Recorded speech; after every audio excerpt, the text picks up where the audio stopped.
میرا نام سمینہ ہے اور میری ماں نے اس وقت محبت کی شادی کی جب معاشرے میں محبت کی شادی کو بہت برا سمجھا جاتا تھا۔ تقریباً 25 سال پہلے لوگ باتیں بھی بناتے تھے اور رشتہ دار بھی ناراض رہتے تھے، لیکن میری ماں نے سب باتوں کو ایک طرف رکھ کے صرف اپنے دل کی سنی۔ وہ کہتی تھی کہ انسان کی زندگی صرف تب ہی اچھی گزرتی ہے جب اس کا ساتھی سچا ہو اور دل سے اپنا سمجھنے والا ہو۔ اس لیے وہ میرے بابا کے ساتھ بہت خوش تھی۔ بابا کے پاس اس زمانے میں کچھ زیادہ نہیں تھا، نہ پیسہ تھا نہ کوئی بڑا گھر، لیکن ماں ہمیشہ کہا کرتی تھی کہ زندگی میں شوہر یا تو محبت کرنے والا ہو یا پھر بہت امیر، دونوں میں سے ایک چیز ہو تو گزارا ہو جاتا ہے۔ ان کے مطابق امیری نہ ہونے کے باوجود بابا کی محبت سب سے بڑی دولت تھی۔ وہ یہ بھی کہتی تھی کہ انسان کی اصل خوشی پیسوں میں نہیں بلکہ اس احساس میں ہوتی ہے کہ کوئی اسے اپنی جان کی طرح چاہتا ہو۔ ماں اپنی زندگی ہنسی خوشی گزار رہی تھی۔ ان کو ہم سے بھی زیادہ بابا سے محبت تھی، جبکہ لوگ کہتے ہیں کہ ایک عورت کے لیے اس کی اولاد سب کچھ ہوتی ہے، لیکن میری ماں کے لیے بابا ہی سبھی کچھ تھے۔ میں گھر میں سب سے بڑی تھی، میرے بعد چھوٹے بہن بھائی تھے، لیکن اس کے باوجود ماں باپ کی محبت آج بھی ایسی تھی جیسے ابھی ابھی شادی ہوئی ہو۔ وہ دونوں ایک دوسرے کو دیکھ کے مسکرا دیتے اور ہم سب ان کی محبت سے خوش ہو جاتے۔ کبھی کبھی میں اپنی ماں اور بابا کو اتنا قریب اور اتنا خوش دیکھتی تو دل میں خواہش جاگتی کہ کیا مجھے بھی کبھی ایسی محبت ملے گی، کیا میرے حصے میں بھی ایسا انسان آئے گا جو مجھے اس طرح سے چاہے گا جیسے بابا ماں کو چاہتے تھے۔ ماں کہتی تھی کہ زمانہ بدل گیا ہے، پہلے کے لوگ سچے اور معصوم تھے، اب دنیا بدل چکی ہے، لوگ بدل چکے ہیں، آج کل ہر کوئی صرف فائدہ دیکھتا ہے، کسی کے دل کا نہیں سوچتا۔ لیکن پھر بھی وہ مجھے امید دیتی تھی کہ اگر میری قسمت میں محبت ہوئی تو وہ خود راستہ بنا لے گی اور میری زندگی بھی اچھے دن دیکھے گی۔ لیکن وہ کہتے ہیں نا کہ اچھے کی امید کرتے کرتے انسان کی پوری زندگی گزر جاتی ہے۔ میری ماں بھی یہی امید لگائے بیٹھی رہتی تھی کہ سب ٹھیک ہو جائے گا، لیکن وقت نے ان کے سامنے وہ دکھ رکھ دیا جن کی انہوں نے کبھی خواہش بھی نہیں کی تھی۔ بابا ماں سے بہت محبت کرتے تھے، بلکہ یوں لگتا تھا کہ وہ ماں سے بھی زیادہ ماں کو چاہتے ہیں۔ ماں کہا کرتی تھی کہ بابا کو اپنے آپ سے بھی زیادہ میری فکر رہتی ہے، ان کی نظر ہمیشہ ماں پہ ہوتی، وہ ان کے ہر دکھ ہر تکلیف کو محسوس کر لیتے۔ بابا کو کچھ عرصے سے ایک جان لیوا بیماری تھی، مگر انہوں نے کبھی اس کو اہمیت ہی نہیں تھی۔ وہ درد ہوتا تو بس پیناڈول کی گولی کھا لیتے اور پھر خاموش ہو جاتے۔ وہ اپنی تکلیف کا ذکر کسی سے نہ کرتے کیونکہ وہ چاہتے تھے کہ گھر میں کسی کو فکر نہ ہو۔ لیکن ایک دن یہ بیماری خاموش نہ رہی، اس نے اپنا اثر پوری طرح دکھایا۔ بابا اچانک بہت زیادہ بیمار ہو گئے۔ وہ 4 دن بستر پہ پڑے رہے۔ ماں رات دن ان کے پاس بیٹھی رہتی، ان کے ہاتھ پکڑ انہیں سہارا دیتی، لیکن بابا کی سانسیں ہر لمحے کمزور ہوتی جا رہی تھیں اور 4 دن بعد وہ ہمیں ہمیشہ کے لیے چھوڑ کے اس دنیا سے چلے گئے۔ بابا کے جانے کے بعد ماں کی دنیا ایک دم سے خالی ہو گئی۔ ان کے چہرے پہ ایسی ویرانی تھی جیسے ان کی اپنی جان ان کے ساتھ چلی گئی ہو۔ وہ کہتی کہ ان کی زندگی بابا کے بغیر بالکل ادھوری ہے، لیکن اس کے باوجود وہ سانس لینے پہ مجبور تھی کیونکہ ہم بہن بھائی ان کے سامنے تھے اور ہماری ذمہ داری ابھی انہی کے کندھوں پہ تھی۔ بابا کے بعد گھر کے حالات بہت خراب ہو گئے تھے۔ ماں نے ہمت کی اور دوسروں کے گھروں میں کام کرنا شروع کر دیا، لیکن ان کی اپنی صحت دن بدن خراب ہوتی جا رہی تھی۔ وہ کمزور ہو گئی تھی مگر پھر بھی ہمت نہیں چھوڑتی تھیں۔ وہ صبح سے شام تک کام کرتی تھیں تاکہ گھر چل سکے، مگر ایک وقت ایسا آیا کہ وہ خود بھی چارپائی پہ پڑ گئیں اور اس کی وجہ صرف بیماری نہیں تھی۔ اصل وجہ یہ تھی کہ انہوں نے بابا کی موت کو دل سے اس طرح لگا لیا تھا کہ ان کی اپنی زندگی بھی ٹوٹنے لگی تھی۔ وہ خاموش رہنے لگی تھیں، ان کی آنکھوں میں ہمیشہ نمی رہتی تھی، جیسے وہ دل ہی دل میں بابا کے پاس جانے کے لیے تیاری کر رہی ہوں۔ میں نے ہمیشہ اپنی ماں کو بھاگتے دوڑتے دیکھا، وہ گھر کے ہر کام میں ایک جان ڈال دیتی تھیں، لیکن اب وہ ایک جگہ لیٹی رہتی تھیں اور بالکل بے بس تھیں۔ گھر میں جتنے پیسے پڑے تھے وہ ہم آہستہ آہستہ استعمال کر رہے تھے۔ کبھی کبھی کوئی ہمدرد کچھ دے جاتا مگر یہ کوئی مستقل نہیں تھا۔ گھر میں چھوٹے بہن بھائی تھے، ان کے لیے روز کھانے کا انتظام کرنا ہوتا تھا۔ میں اور ماں تو کئی بار بھوکے بھی سو جاتے، لیکن چھوٹے بہن بھائیوں کی بھوک برداشت نہیں ہوتی تھی۔ وہ روتے تھے تو میرا دل ہل جاتا تھا۔ میں ہر وقت پریشان رہتی تھی کہ ان کے لیے اگلا لقمہ کہاں سے آئے گا۔ ماں اب بھی بستر پہ لیٹی یہی کہتی رہتی تھیں کہ میں تمہارے بابا کے پیچھے جا رہی ہوں، میں ان کے بغیر نہیں رہ سکتی۔ میں ہر بار ان کا ہاتھ پکڑ کے کہتی تھی آپ ایسی باتیں نہ کیا کریں، اگر آپ بھی چلی گئیں تو ہمارا کیا بنے گا، ہم سب کہاں جائیں گے۔ اور کس کے آسرے زندگی گزاریں گے۔ لیکن ماں کے چہرے پہ ایسے دکھ تھے جو کسی کے روکنے سے نہیں رک رہے تھے۔ ان کا دل پہلے ہی بابا کے ساتھ جا چکا تھا اور وہ صرف ہمارے لیے اپنے وجود کو تھامے بیٹھی تھی۔ گھر کے حالات دن بدن مزید خراب ہوتے جا رہے تھے۔ اماں کی بیماری بڑھ رہی تھی اور دوائیاں لینا بھی بہت ضروری ہو گیا تھا۔ ہم سب چاہتے تھے کہ ہماری ماں ہمیں چھوڑ کے نہ جائے، لیکن دوائیاں اب ان پہ کوئی اثر نہیں کر رہی تھیں۔ پھر بھی اگر دوائی نہ دیتے تو ان کو شدید تکلیف ہوتی تھی۔ وہ ساری رات کروٹیں بدلتی تھیں، کبھی سانس ٹھیک نہیں آتا تھا، کبھی جسم میں سخت درد اٹھتا تھا۔ میں بے بسی سے انہیں دیکھتی رہتی تھی اور دل اندر ہی اندر ٹوٹ جاتا تھا۔ اماں ہر وقت پریشان رہنے لگی تھیں۔ وہ اکثر کہتی تھیں کہ وہ زندہ رہنا ہی نہیں چاہتی۔ ان کے لیے سانس لینا بھی بوجھ بن گیا تھا۔ وہ تھک چکی تھیں اور بابا کے بغیر دنیا میں رہنا انہیں ناممکن لگتا تھا۔ ادھر گھر میں کچھ بھی نہیں بچا تھا۔ کھانے پینے کی چیزیں کم ہو گئی تھیں۔ ضروری ضرورتوں کے لیے پیسے نہیں تھے اور حالات ایسے تھے کہ جیسے ہر طرف صرف اندھیرا ہی اندھیرا ہو۔ دور پار کے کچھ رشتہ دار تھے جو شروع میں ہماری مدد کرتے رہے تھے، کبھی تھوڑے پیسے دے دیتے تھے، کبھی راشن بھیج دیتے تھے، لیکن ان کی بھی ہمت جواب دے گئی تھی۔ ایک دن وہ آئے اور انہوں نے صاف صاف کہہ دیا کہ وہ مدد تو کر سکتے ہیں، لیکن پوری زندگی کا خرچہ اٹھانا ان کے لیے ممکن نہیں ہے۔ انہوں نے کہا کہ ہم خود بھی مشکل سے گزارا کر رہے ہیں، اب ہم کب تک تمہارے گھر کا خرچہ اٹھائیں؟ کسی نے تو یہاں تک کہہ دیا کہ اپنی بیٹی کی شادی کر دو، اس کا شوہر تم لوگوں کا سہارا بن جائے گا کیونکہ باقی بچے ابھی چھوٹے ہیں۔ یہ بات سن کے اماں کو بہت دکھ ہوا۔ انہوں نے روتے ہوئے کہا کہ آج کل کوئی کسی کا سہارا نہیں بنتا، ہر کوئی اپنا فائدہ دیکھتا ہے، اور میں اپنی بیٹی کی زندگی برباد نہیں کر سکتی صرف اس لیے کہ گھر کے حالات خراب ہیں۔ ان کی بات سچی تھی۔ وہ خود ٹوٹ چکی تھی مگر پھر بھی ہمارے لیے مضبوط بننے کی کوشش کرتی تھی۔ گھر میں سے جو چیز بیچ سکتے تھے وہ سب بیچ چکے تھے۔ کپڑے، زیورات، چھوٹی موٹی چیزیں، سب کچھ ختم ہو چکا تھا۔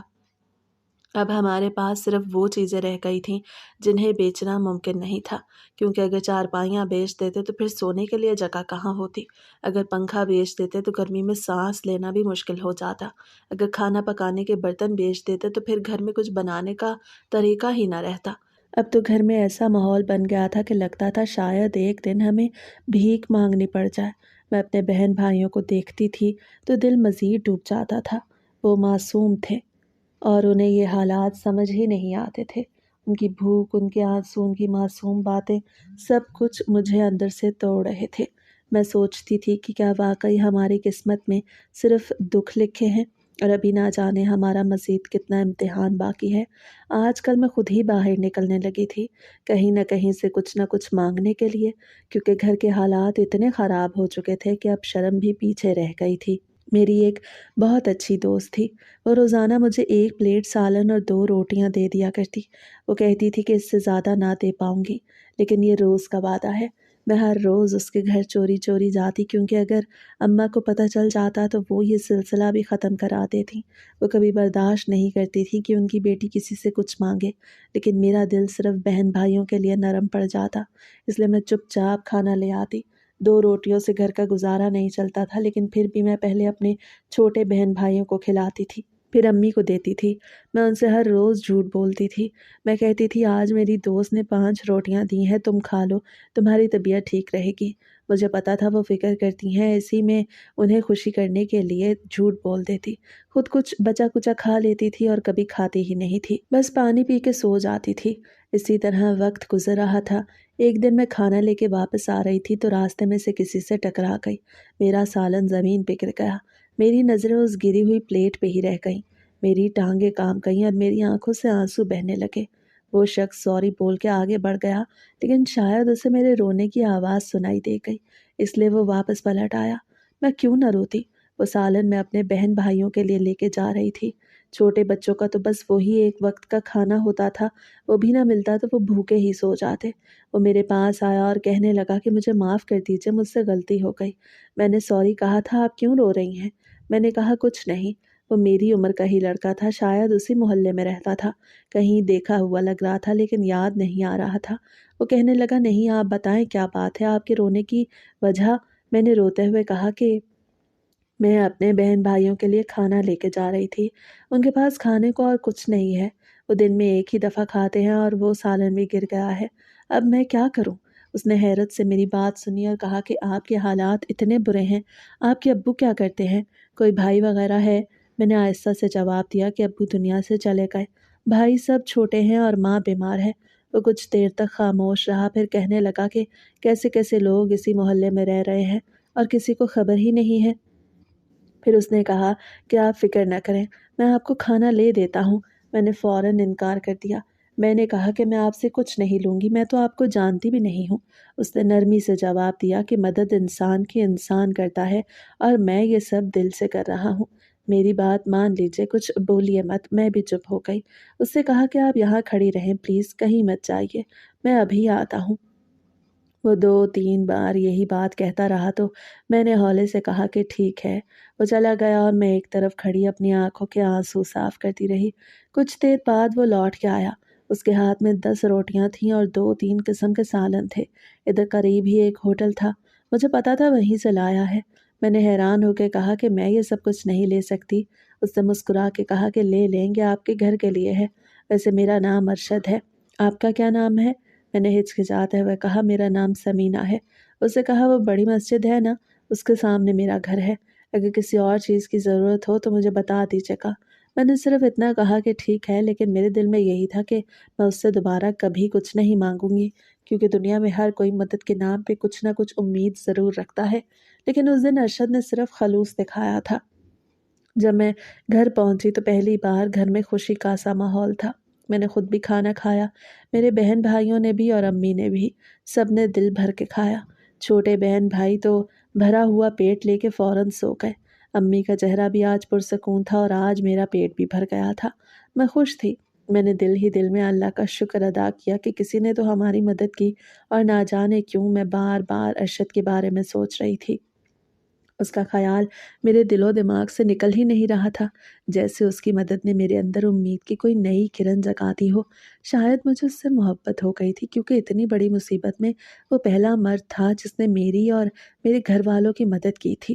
جب ساری دنیا نے اپنے دروازے بند کر لیے تھے، اس نے ایک دروازہ کھولا تھا جس سے مجھے امید کی روشنی ملی تھی۔ لیکن میں بھلا اپنی محبت کہاں سے پا سکتی تھی؟ میری زندگی میں تو غربت کے اندھیرے تھے اور روزگار کے لالے پڑے ہوئے تھے۔ محبت میرے جیسے لوگوں کے نصیب میں کہاں ہوتی ہے؟ بس یہی سوچ کر میں اپنے دل کو سمجھا لیتی تھی کہ یہ صرف ایک احساس ہے جو حالات نے پیدا کر دیا ہے۔ گھر کا گزارا اسی طرح کبھی کہیں سے کبھی کہیں سے ہو رہا تھا۔ ایک دن کوئی ایک روٹی دے دیتا، دوسرے دن کوئی آٹے کا ایک مٹکا پکڑا دیتا، لیکن پھر ایک دن میرے لیے ایک بہت بری خبر انتظار کر رہی تھی۔ میری وہ دوست جس سے میں سالن اور روٹیاں لے کے آتی تھی، اس کی ماں کو ساری بات پتہ چل گئی۔ ماں نے اسے بہت ڈانٹا تھا۔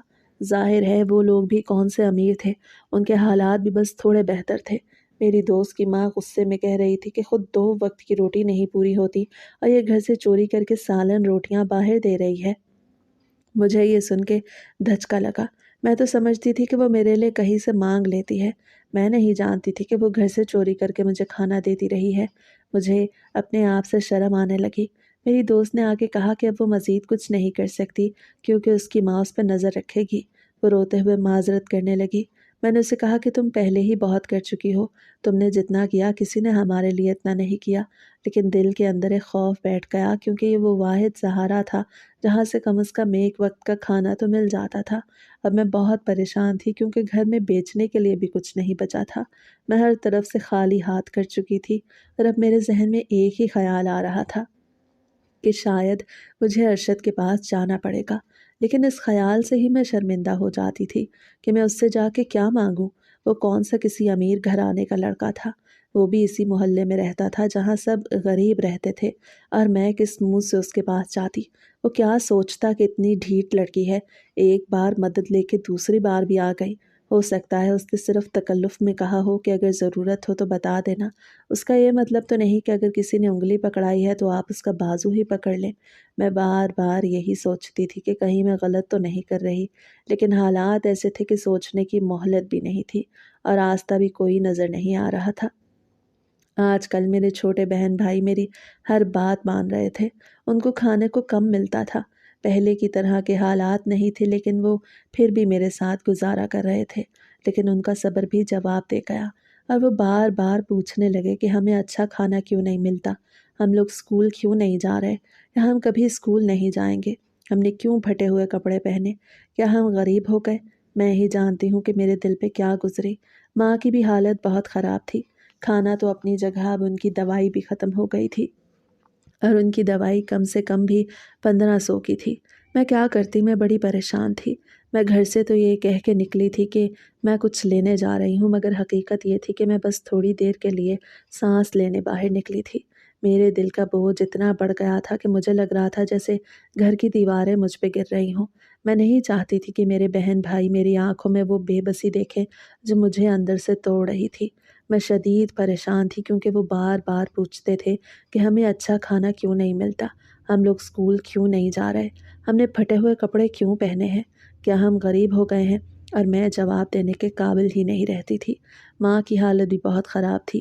دوائی ختم ہو چکی تھی جس کی قیمت کم سے کم بھی 1500 تھی، اور میرے پاس کچھ بھی نہیں تھا۔ میں گلی میں نکلی تو شام ہونے کو تھی۔ ہوا میں دھول تھی، دکانیں بند ہو رہی تھیں اور میرے قدم کمزور تھے۔ میں آنسو روکنے کی کوشش کر رہی تھی مگر وہ بہتے ہی جا رہے تھے۔ مجھے کرانے کی وہی پرانی دکان دکھائی دی جہاں میں ابو کے ساتھ آیا کرتی تھی۔ وہ اندر اکیلا بیٹھا تھا۔ میں گئی تو اس نے فوراً پہچان لیا اور پوچھا کہ کیا چاہیے۔ میں نے آہستہ سے کہا میرے پاس پیسے نہیں ہیں۔ اس سے سخت لہجے میں پوچھا پھر کیا لینے آئی ہو؟ میں نے ہچکچاتے ہوئے کہا اللہ کے نام پہ کچھ دے دیں۔ وہ میری طرف عجیب نظروں سے دیکھنے لگا جن میں وہ عزت نہیں تھی جو وہ ابو کو دیا کرتا تھا۔ اس نے کہا مفت میں تو کچھ نہیں ملتا، کیا پیسے بعد میں دو گی؟ میں نے کہا نہیں، میں بعد میں بھی نہیں دے سکتی کیونکہ میں بالکل خالی ہاتھ ہوں۔ وہ کرسی سے اٹھا اور میرے سامنے آ کے کھڑا ہو گیا۔ اس کے قدموں کی آواز فرش پہ گونجی تو میری دھڑکن اور تیز ہو گئی۔ اس نے کہا کہ اگر تو میرا ایک کام کرے تو میں تجھے مہینے بھر کا راشن دے دوں گا اور ساتھ گوشت اور چکن بھی دوں گا۔ میں ایک لمحے کو نہ سمجھی مگر اگلے لمحے سب سمجھ گئی۔ میرے پیروں تلے سے زمین کھسک گئی۔ میں نے پیچھے ہٹنے کی کوشش کی مگر پیچھے دیوار تھی۔ وہ آگے بڑھ کے کہنے لگا کہ وہ 6 مہینے کا راشن دے گا، سبزیاں، چاول، دالیں، سب کچھ، اور میری ماں کی دوائیاں بھی۔ جب اس نے ماں کی دوائی کا ذکر کیا تو مجھے لگا جیسے کسی نے میرے سینے پہ پتھر رکھ دیا ہو۔ اس نے کہا وہ دودھ، دہی، انڈے، بریڈ سب کچھ دے دے گا۔ وہ مسلسل بولتا جا رہا تھا اور یہ وہ چیزیں تھیں جنہیں دیکھے بھی ہمیں کئی دن ہو چکے تھے۔ میرے ذہن میں میرے بہن بھائیوں کے بھوکے چہرے گھومنے لگے۔ ماں کی کھانسی کی آواز کانوں میں گونجی۔ میں اندر سے ٹوٹتی جا رہی تھی۔ وہ سمجھ گیا کہ میں کمزور پڑ رہی ہوں۔ اسے تیزی سے کہا کہ فیصلہ کر لے۔ میں خاموش رہی۔ میرے آنسو بہتے رہے اور میری خاموشی نے وہ جواب دے دیا جو میں لفظوں میں نہیں دے سکی۔ وہ ایک خوفناک مسکراہٹ کے ساتھ بولا کہ میں شٹر گرا کے آتا ہوں، اور میں وہیں کھڑی رہ گئی، اپنے خوف، اپنی مجبوریاں اور اپنی ٹوٹی ہوئی ہمت کے ساتھ، جیسے میری روح وہیں کہیں پیچھے رہ گئی ہو اور میں صرف اپنے گھر والوں کی بھوک کے آگے بے بس کھڑی ہوں۔ کیا میں یہی کر سکتی تھی؟ کیا یہ واقعی میرا آخری آپشن تھا اور میرے پاس اور کرنے کو کچھ بھی نہیں تھا؟ یا میں بھیک مانگ سکتی تھی؟ لوگوں سے اس بات کی کیا گارنٹی تھی کہ مجھے کتنی بھیک ملتی؟ اور کیا میں جب لوگوں کی طرف بھیک مانگنے کے لیے ہاتھ بڑھاتی وہ میرا ہاتھ نہیں پکڑتے؟ میری ماں کو کیا پتا تھا کہ میں اس حد تک چلی جاؤں گی؟ میرے بہن بھائیوں کو بھی پتا نہیں تھا۔ یہ راز میرے دل میں ہی رہنا تھا۔ اسے صرف مجھے تکلیف دینی تھی۔ یہ دکھ صرف میرا بننا تھا، کسی اور کا دکھ نہیں ہونا تھا۔ اگر میں اس سب سے گزر جاتی تو میرے بہن بھائیوں کی اور ماں کی زندگی کچھ مہینوں کے لیے آسان ہو جاتی، لیکن اس کے بعد میری منزل کیا ہوتی؟ یہ سب کچھ میرے دماغ میں گھوم رہا تھا، یہاں تک کہ میں گھبرا گئی اور فوراً کہا کہ میں یہ کام نہیں کر سکتی۔ میں نے تمہاری بات نہیں مانی اور وہاں سے بھاگنے کی کوشش کی۔ میرے دل کی دھڑکن اتنی تیز تھی کہ لگ رہا تھا جیسے ہر لمحہ میرا دل رک جائے گا۔ وہ آدھا شٹر گرا چکا تھا اور باقی کا شٹر زبردستی بند کرنے لگا۔ میں نے اپنے ہاتھوں کو سختی سے پکڑا جیسے اپنی ہمت کو سہارا دے رہی ہوں۔ مجھے لگا جیسے پوری دنیا میرے اوپر آ گئی ہے۔ اس سخت لہجے میں کہنے لگا کہ اب تو نہیں جا سکتی، ایسا ہی نہیں کر سکتی، تو وہ بھی تو نے خود کہا تھا، تو میری بات مانے گی۔ ہر لفظ میں اس کی طاقت اور دباؤ محسوس ہو رہا تھا۔ ارے میں تجھے روزانہ پیسے دیتا رہوں گا، ہر مہینے، بس تو میری بن کے رہنا۔ وہ باتیں کرتے کرتے آگے بڑھ رہا تھا اور ہر لفظ میرے دل میں خوف کی لہر چھوڑ رہا تھا۔ اچانک شور سن کے کوئی اس طرف آیا اور اس نے ایک ہاتھ سے چھوٹے کو اوپر کیا اور دوسرے ہاتھ سے اس بوڑھے آدمی کے منہ پر تھپڑ مارا۔ اس منظر نے میرے دل کی دھڑکن اور بھی بڑھا دی اور میں خود کو قابو میں رکھنے کی کوشش کر رہی تھی۔ وہ ایک طرف گر گیا۔ میں نے فوراً پہچان لیا کہ یہ کوئی اور نہیں بلکہ ارشد تھا۔ جو وہاں سے گزر رہا تھا اور میری جان بچانے کے لیے وقت پہ پہنچا۔ اسے فوراً مجھے باہر نکالا اور میں سانس لیتے ہوئے باہر کھڑی ہو گئی۔ میری سانسیں بے ترتیب ہو رہی تھیں اور میں خوف کے ساتھ لرز رہی تھی۔ سامنے میری نظر مسجد پہ پڑی جہاں اس نے بتایا تھا کہ وہ رہتا ہے۔ اس نے غصے اور فکر کے ساتھ پوچھا، کیا ہوا؟ تم یہاں کیا کر رہی تھی؟ اندر کیا ہو رہا تھا؟ یہ شٹر کیوں گرا رہا تھا؟ میں نے محسوس کیا کہ اس کی آواز میں فکر کے ساتھ نرمی بھی ہے۔ میں نے سب کچھ سچ بتا دیا کہ میں مجبور تھی اور مجبوری میں غلط قدم اٹھانے والی تھی۔ میرے دل میں شرمندگی اور خوف ایک ساتھ گھوم رہے تھے۔ اسے گھبرا کے کہا کہ میں نے تمہیں کہا تھا نا کہ جب مدد کی ضرورت ہو تو میرے پاس آنا۔ میں نے بتایا کہ میں نہیں جانتی تھی کہ کسی کی مدد کرے گا۔ ہم دونوں ایسے لڑنے لگے جیسے میاں بیوی ایک دوسرے سے لڑتے ہیں، اور میرے اندر کی بے بسی اور خوف اسے دیکھ کے کچھ کم ہو گیا۔ پھر اس نے کہا، چلو میرے ساتھ۔ میں نے ہچکچاتے ہوئے کہا، اور وہ مجھے لے کے مسجد پہنچ گیا۔ سپہر کا ٹائم تھا، زیادہ لوگ نہیں تھے، صرف امام صاحب بیٹھے تھے اور فضا میں سکون کے ساتھ خوف کی ملی جلی کیفیت تھی۔ اس نے کہا، جو کچھ بھی تمہارے ساتھ ہونے والا تھا وہ سب یہاں بتاؤ تاکہ اس آدمی کو پکڑا جا سکے۔ یہ وہی شخص ہے جو محلے کی بہن بیٹیوں پر نظر رکھتا ہے۔ میں نے سب کچھ امام صاحب کو بتایا۔ انہوں نے کہا، بیٹا، اللہ کا خاص کرم ہے کہ عین ٹائم پہ تمہارا ضمیر جاگ گیا۔ شکر کرو کہ تمہاری جان بچ گئی، ورنہ تم ایسی گندگی کے دلدل میں گر جاتی اور پھر کبھی نہ نکل پاتی۔ ان کے الفاظ میں محبت اور حفاظت کی شدت تھی۔ تمہارے گھر میں کوئی کمانے والا نہیں، تمہاری ماں بستر پہ پڑی ہے، کوئی مرد نہیں ہے، تمہیں ابھی تک اس بات کا خیال کیوں نہیں آیا؟ تم نے بتایا ہی نہیں۔ میں نے کہا، میں کیا کرتی، مجھے لگا کسی کی مدد نہیں کرے گا۔ انہوں نے کہا کہ کیوں مدد نہیں کریں گے، ہم کریں گے، تمہارے لیے کوئی نہ کوئی سہارا ضرور ہوگا، تمہارا اور تمہارے گھر والوں کا سہارا بنے گا، اللہ کا نیک بندہ ہوگا۔ میں کمیٹی والوں سے بات کروں گا۔ ہمارے محلے میں ایسی ایک فیملی رہ رہی ہے، ہم سب کو معلوم ہی نہیں، بڑے بڑے لوگ ہوتے ہیں جو زکوٰۃ نکالتے ہیں، اللہ کی راہ میں پیسے دیتے ہیں، تمہارا سہارا ضرور بنیں گے، تم فکر نہ کرو۔ ان کے الفاظ میں یقین کی شدت تھی۔ انہوں نے مجھے تسلی دی اور ارشد نے کچھ پیسے بھی دیے، کہا کہ اس سے اپنی ضرورت پوری کر لو، لیکن دوبارہ اس طرح کی کوئی حرکت نہ کرنا۔ میں نے ان کی آنکھوں میں غصہ دیکھا جو دراصل میری فکر کا تھا، اور وہ مجھے اچھا لگا، جیسے وہ میری حفاظت کے لیے ناراض تھا۔ میں گھر پہنچی، رات کو نماز پڑھی اور اللہ کا شکر ادا کیا۔ واقعی میں بچ گئی، لیکن دل میں خوف تھا کہ اب آگے کیا ہونے والا ہے، اور میں خود سے وعدہ کر رہی تھی کہ اب کبھی کسی غیر محفوظ صورتحال میں خود کو نہیں پھنساؤں گی۔ ارشد نے میری مدد کی اور میرے گھر والوں کے لیے ضروری سامان فراہم کیا تو مجھے ایک عجیب سا سکون محسوس ہوا۔ میں نے پہلی بار یہ محسوس کیا کہ اب میرے ساتھ ایک حقیقی سہارا ہے، اور کوئی میری زندگی میں موجود ہے جو میری عزت اور حفاظت کے لیے ہر ممکن قدم اٹھاتا ہے۔ میں گھر واپس آئی اور دیکھ کے خوش ہوئی کہ میرے بہن بھائی کھانے پینے کے بعد سکون سے بیٹھے ہیں۔ ماں نے بھی تھوڑا سکون محسوس کیا اور میں نے دل سے شکر ادا کیا۔ لیکن رات کو اچانک مجھے ایک برا سا خواب آیا۔ میں خواب میں اپنے گھر اور اپنے بہن بھائیوں کے سامنے غلط قدم اٹھاتے ہوئے خود کو دیکھ رہی تھی، اور میرے دل میں خوف کا ایک طوفان اٹھ گیا۔ میں آنکھ کھول کے بھی لرز رہی تھی اور دل کی دھڑکن اتنی تیز تھی کہ میں اپنے ہاتھوں سے اسے قابو نہیں کر پا رہی تھی۔ میں نے سارا کمرہ گھور کے دیکھا اور اپنے آپ سے کہا، یہ خواب شاید میری ذہنی کیفیت کا اثر ہے، لیکن خوف اور پریشانی کا اثر ایسا تھا کہ میں بار بار اللہ سے معافی مانگنے لگی۔ میں دل ہی دل میں یہ سوچ رہی تھی کہ میں نے کیوں کہا تھا کہ میں اس شخص کی بات مانوں گی اور اپنے لیے اور اپنے بہن بھائیوں کے لیے خطرہ مول لوں گی۔ اگر ایسا کچھ ہوتا تو کیا ہوتا؟ اس کے بارے میں سوچ کے ہی میرا دل کانپ رہا تھا۔ میں نے اپنے بچوں اور بہن بھائیوں کو دیکھا اور محسوس کیا کہ میں نے ان کی حفاظت کے لیے ہر ممکن قدم اٹھانا ہے۔ میں نے اپنے دل میں وعدہ کیا کہ اب کبھی کسی مجبوری میں اپنا یا اپنے گھر والوں کا نقصان نہیں ہونے دوں گی۔ ارشد کی مدد کے بعد بھی میں نے یہی محسوس کیا کہ زندگی میں غلط قدم اٹھانے کی سوچ بھی کتنی خوفناک ہو سکتی ہے، اور یہ خوف مجھے ایک سبق دے رہا تھا کہ کبھی بھی کسی کے دباؤ یا کسی صورتحال میں اپنی عزت اور گھر والوں کی حفاظت خطرے میں نہیں ڈالنا چاہیے۔ میں بار بار اللہ سے دعا کرتی رہی کہ اسے معاف کر دے اور ہمیں درست راستہ دکھا دے۔ میں اپنے دل کی بے بسی اور خوف کو محسوس کر رہی تھی اور ہر بار یہ سوچتی کہ اگر واقعی ایسا کچھ ہو جاتا تو ہم سب کا کیا ہوتا۔ رات بھر میں آنکھوں سے آنسو نہیں رکے اور میں مسلسل سوچ رہی تھی کہ ارشد کی مدد اور وقت پہ پہنچنا ہماری زندگی میں کتنی اہمیت رکھتا ہے۔ میں نے محسوس کیا کہ حقیقی انسانیت اور محبت کا مطلب صرف دکھ میں ساتھ دینا ہی نہیں، بلکہ کسی کے تحفظ اور عزت کے لیے ہر ممکن قدم اٹھانا بھی ہے۔ میں نے اپنے دل سے فیصلہ کیا کہ اب میں کبھی بھی کسی بھی صورت میں اپنے بہن بھائیوں، بچوں یا اپنے آپ کو کسی خطرے میں نہیں ڈالوں گی، اور ہر قدم سوچ سمجھ کے اٹھاؤں گی تاکہ ہماری زندگی میں دوبارہ کوئی خوفناک لمحہ نہ آئے۔ خواب کی شدت اور رات کا تنہا ہونا مجھے اس بات کی یاد دہانی کراتا رہا کہ زندگی کتنی نازک اور قیمتی ہے، اور ہر لمحہ حفاظت اور محبت کا طلبگار ہے۔ میں نے ارشد کی محبت اور حفاظت کا شکر ادا کیا اور دل ہی دل میں وعدہ کیا کہ اب کبھی بھی مجبوری میں کوئی ایسا قدم نہیں اٹھاؤں گی جو ہمارے گھر کے سکون اور زندگی کو خطرے میں ڈالے۔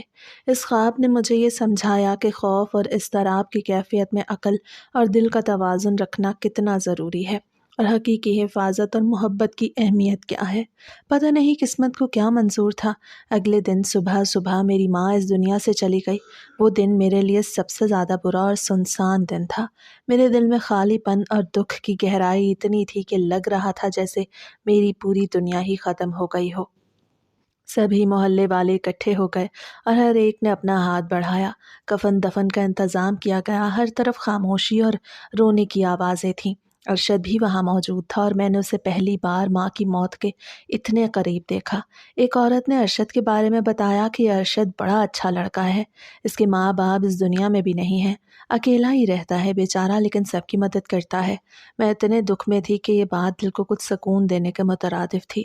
ماں نے پھر یہ ثابت کر دیا کہ وہ ہم سے زیادہ ہی بابا سے محبت کرتی تھی، کیونکہ وہ انہی کے پاس چلی گئی، ہمیں اکیلا چھوڑ کے۔ اب میری ایک بہن اور ایک بھائی اور میں خود ہی رہ گئی تھی۔ بس دل میں ایک سوال تھا کہ اب ہمارا کیا ہونے والا ہے۔ کچھ دن اسی طرح گزرے کہ کہیں نہ کہیں سے ہمارے لیے کھانے کا انتظام ہو جاتا اور ہم بھوکے نہیں رہتے تھے۔ ہر روز ایک نئی پریشانی، لیکن کچھ راحت بھی مل جاتی تھی۔ اسی دوران مفتی صاحب ہمارے گھر آئے اور ان کی موجودگی میں ایک سکون سا محسوس ہوا۔ انہوں نے کہا کہ بیٹا، تمہارے لیے ایک رشتہ آیا ہے۔ میں نے حیرت اور ہچکچاہٹ کے ساتھ پوچھا کہ آیا ہے؟ آپ نے تو کہا تھا کہ رشتہ تلاش کریں گے۔ انہوں نے کہا ہاں، لیکن یہ رشتہ آیا ہے۔ کسی نے کہا کہ وہ تم سے نکاح کرنا چاہتا ہے۔ وہ کوئی اور نہیں بلکہ ارشد ہے۔ وہ تم سے شادی کرنا چاہتا ہے بیٹا، اور اس کا بھی اس دنیا میں کوئی نہیں۔ اس کے پاس گھر اور تمہارے پاس بھی۔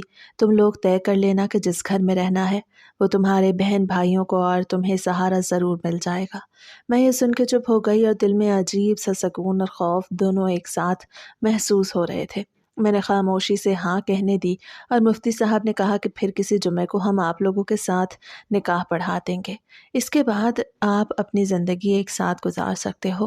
دل میں خوشی کے ساتھ ایک چھوٹی سی امید کی کرن روشن ہوئی کہ شاید اب ہمارے گھر والوں کے حالات بہتر ہو جائیں گے اور ہم سب اکیلے نہیں رہیں گے۔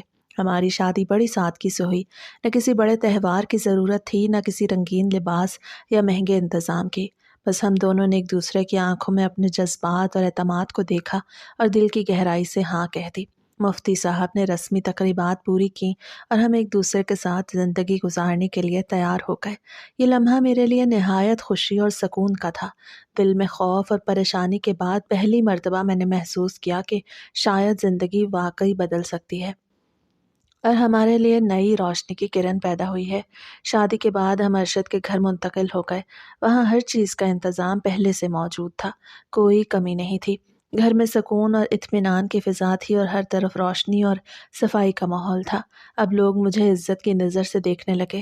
وہ لوگ جو پہلے میری غربت پہ طنز کرتے تھے اب احترام کے ساتھ میری طرف دیکھتے تھے۔ کرانے والے کی دکان بھی بند ہو گئی اور وہ محلے سے نکل گیا۔ میں نے یہ سب دیکھ کے محسوس کیا کہ اب میں واقعی محفوظ ہوں اور میرے ساتھ ایک ایسا مرد ہے جو میرا سہارا ہے اور میری حفاظت کرتا ہے۔ میرے بہن بھائی بھی خوش تھے۔ ان کے چہروں پہ خوشی دیکھ کے میرا دل سکون سے بھر گیا۔ ارشد ہمیشہ ہمارے لیے موجود رہتا اور سب کے لیے محبت اور توجہ دیتا۔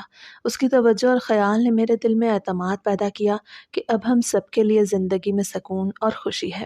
اب ہمیں کسی چیز کی کمی محسوس نہیں ہوتی تھی۔ ارشد نے مجھے بتایا کہ اس نے شادی کرنے کا فیصلہ اس لیے لیا کیونکہ اس کی نظر میں اس نے مجھ سے محبت محسوس کی اور وہ چاہتا تھا کہ ہم ایک ساتھ رہیں اور خوش رہیں۔ یہ سن میرے دل میں خوشی اور سکون کی لہر دوڑ گئی۔ میں نے محسوس کیا کہ اب میں واقعی اکیلی نہیں ہوں۔ ہماری زندگی میں پہلے جیسی پریشانیاں اور خوف نہیں تھے، بلکہ اب ہم سب ایک محفوظ ماحول میں رہتے تھے۔